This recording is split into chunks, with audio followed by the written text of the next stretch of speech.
YCP 5 ఏళ్ల పాలనలో రాష్ట్రంలో అంధకారం నెలకొందన్నారు మాజీ మంత్రి నారాయణ.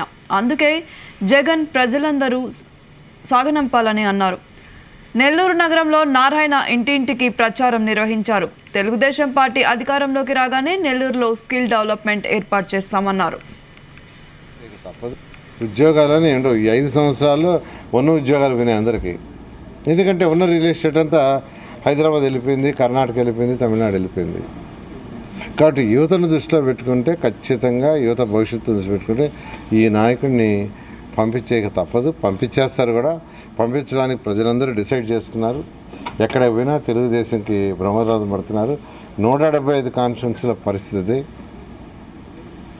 యువతకి యాక్చువల్గా అంతమంది బీటెక్లు, తర్వాత ఎంబీఏలు, ఎంసీఏలు చదివారు, బీకామ్లు, కంప్యూటర్స్ చదివారు, గ్రాడ్యుయేట్స్ అయి ఉండారు, పోస్ట్ గ్రాడ్యుయేట్స్ అయి ఉండారు.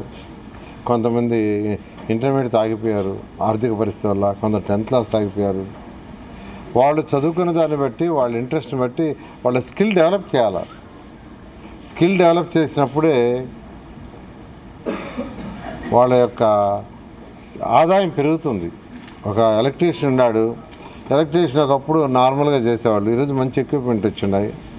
ఆ ఎక్విప్మెంట్లో ట్రైనింగ్ ఇచ్చి ఆ ఎక్విప్మెంట్ని వాళ్ళకి ఇస్తే చక్కగా 2 రోజులు సంపాదన ఒక రోజులో వస్తుంది, లేదా 3 రోజుల సంపాదన ఒక రోజులో వస్తుంది. ప్లంబర్ ఉన్నారు, ప్లంబర్ కూడా అదే లేటెస్ట్ ఎక్విప్మెంట్ వచ్చినాయి. ఉద్యోగాలని ఏంటో ఈ 5 సంవత్సరాల్లో ఉన్న ఉద్యోగాలు వినే అందరికీ, ఎందుకంటే ఉన్న రియల్ ఎస్టేట్ అంతా హైదరాబాద్ వెళ్ళిపోయింది, కర్ణాటక వెళ్ళిపోయింది, తమిళనాడు వెళ్ళిపోయింది. కాబట్టి యువతను దృష్టిలో పెట్టుకుంటే, ఖచ్చితంగా యువత భవిష్యత్తు దృష్టి పెట్టుకుంటే ఈ నాయకుడిని పంపించేక తప్పదు, పంపించేస్తారు కూడా. పంపించడానికి ప్రజలందరూ డిసైడ్ చేసుకున్నారు. ఎక్కడ పోయినా తెలుగుదేశం